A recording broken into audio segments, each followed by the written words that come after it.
정치평론입니다. 이재명의 극악무도한 발악에 나라가 위기에 처하고 있습니다. 제2차 세계대전 직전의 독일의 나치가 연상됩니다. 우리가 알아야 할 것은 독일의 나치 정부도 표면적으로는 국민의 선거로 선택된 정부였다는 것입니다. 오늘 말씀의 주제는 누가 내란을 주도하는가로 하겠습니다.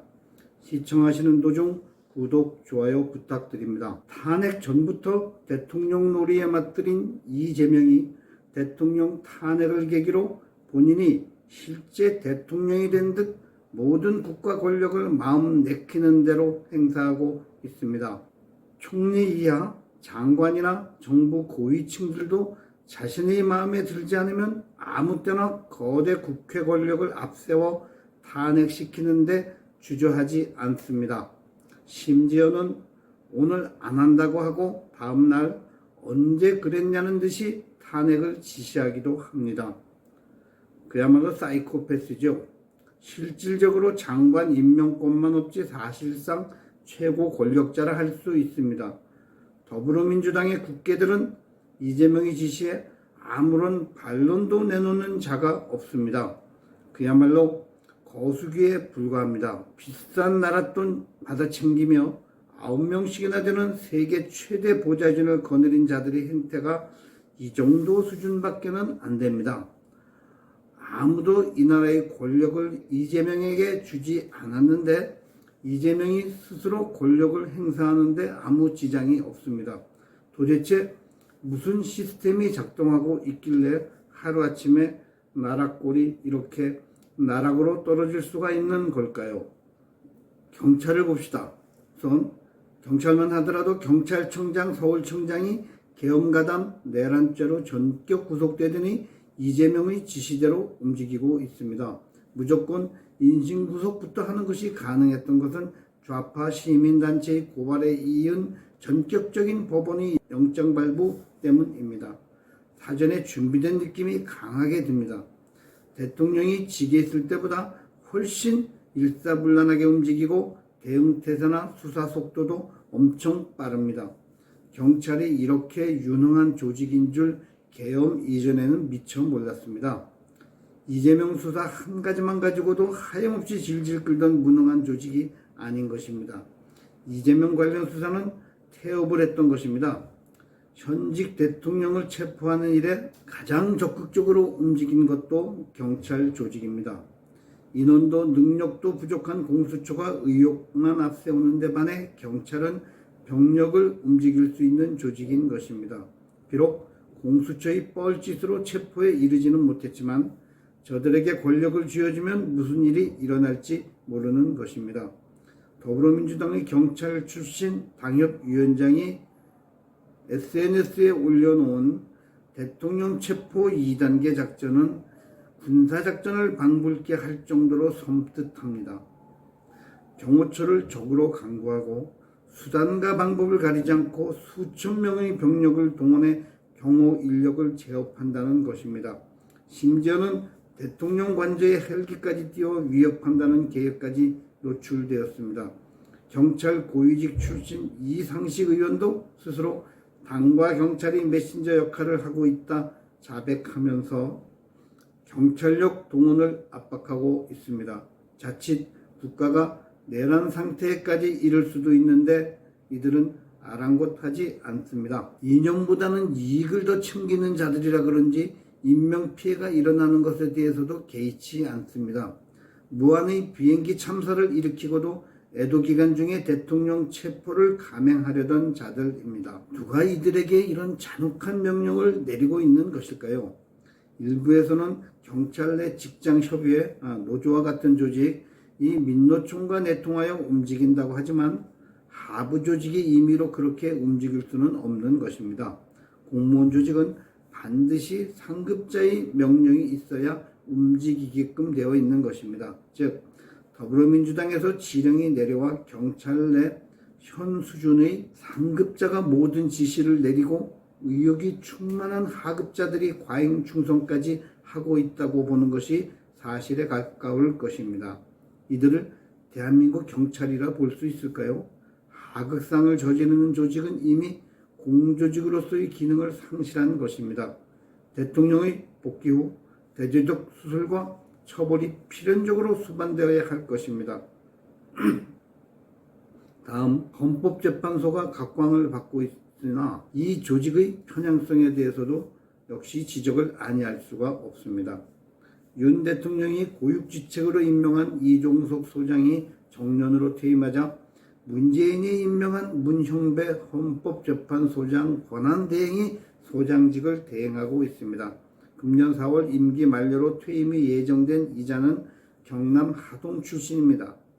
좌파들의 교활함은 본인이 직접 행하지 않으면서 같은 효과를 내는 방안을 채택해 책임을 분산시키는 것에도 있습니다.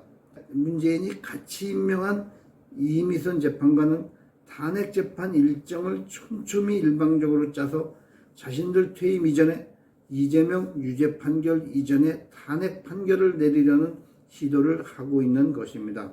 다만 시일을 맞추기 위해서는 내란죄라는 큰 사건이 들어갈 경우 장기간이 소요될 수 있으므로 국회에 탄핵소추 안에서 내란죄를 빼라는 권유를 했다고 알려지고 있습니다. 헌법재판관이 이래도 되는 건가요? 이런 재판관들에게 대통령의 운명을 맡기고 나라의 운명을 맡기고 손을 놓고 있으면 될까요?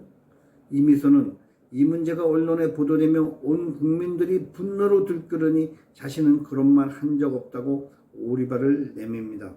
헌재는 이미 그 전부터 줄줄이 탄핵으로 쌓여있는 탄핵 안건은 모두 뒤로 미루고 대통령 탄핵만 전광석화같이 치러내겠다는 것입니다.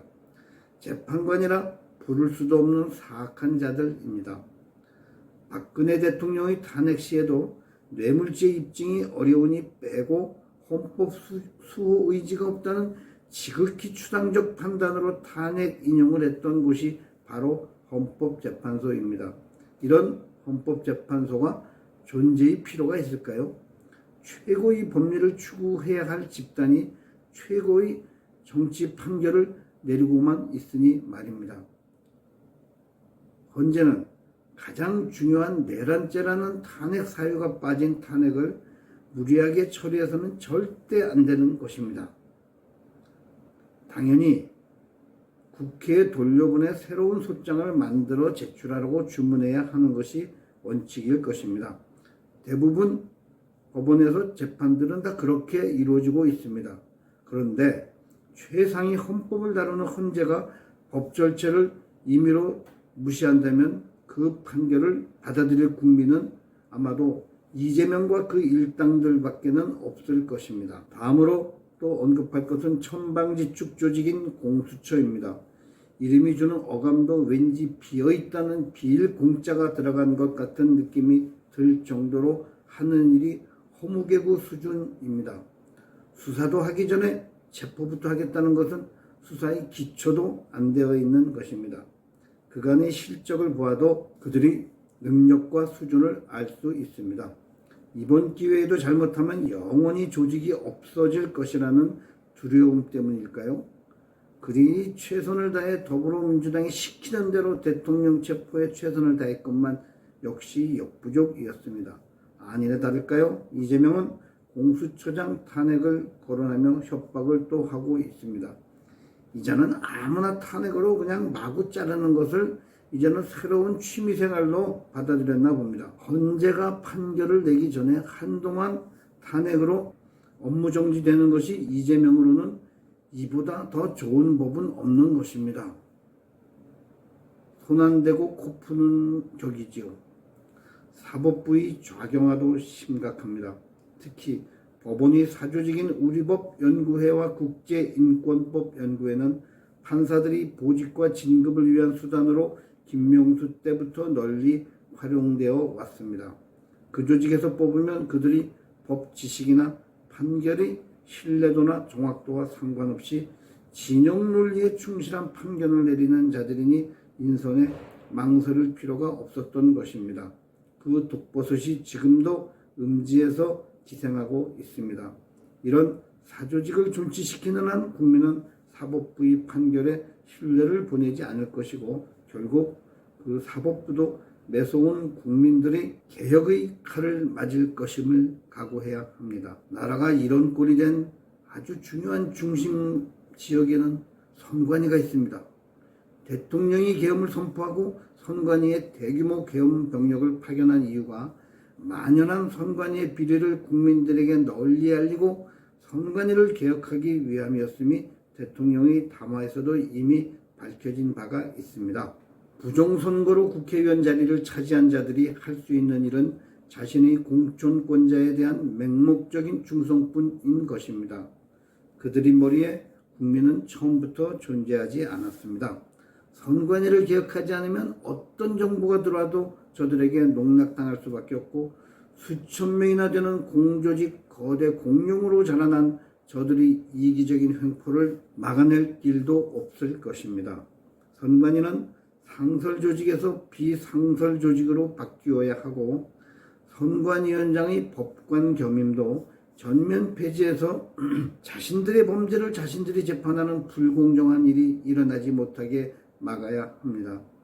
국민을 위한 조직으로 거듭나게 만들어야 할 것입니다. 그리고 이런 공무원 조직들이 문제의 근본 원인은 합법으로 비롯된 공무원 가산점제의 영향도 매우 큽니다.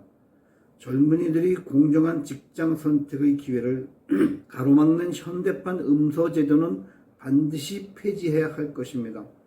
고려시대부터 비롯된 부모가 벼슬을 하면 대를 이어 벼슬을 할 수 있는 제도는 결국 신분 세습과 부의 세습을 가져왔으며 사회 부조리 발생의 원인으로 자리 잡게 된 것입니다. 누구는 부모 덕에 음서제로 임용되고 채용비리 특혜로 좋은 자리까지 차지하면서 이 땅의 힘없는 젊은이들은 개울가의 가분개, 가재, 붕어, 개로 살며 행복을 누리라는 게 말이 되는 건가요?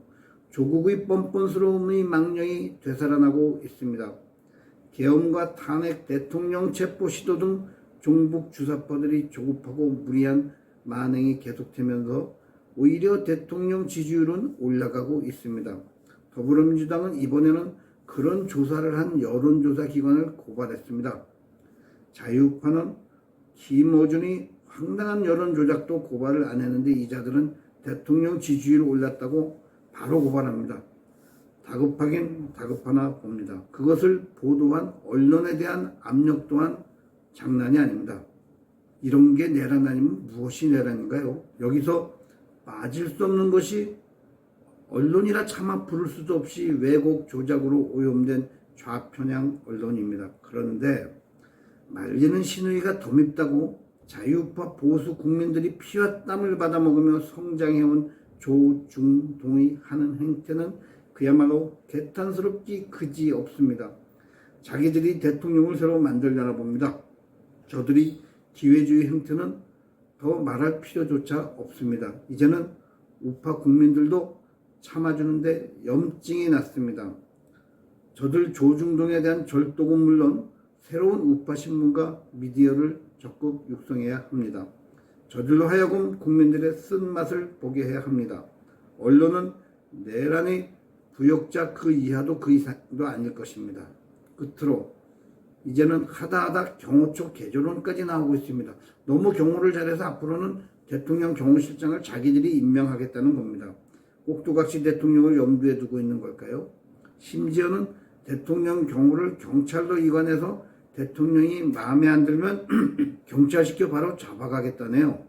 도대체 이 나라는 어떤 나라가 되고 있는 걸까요? 막장 드라마를 보고 있는 것 같네요. 넷플릭스 오징어 게임 3부인가요?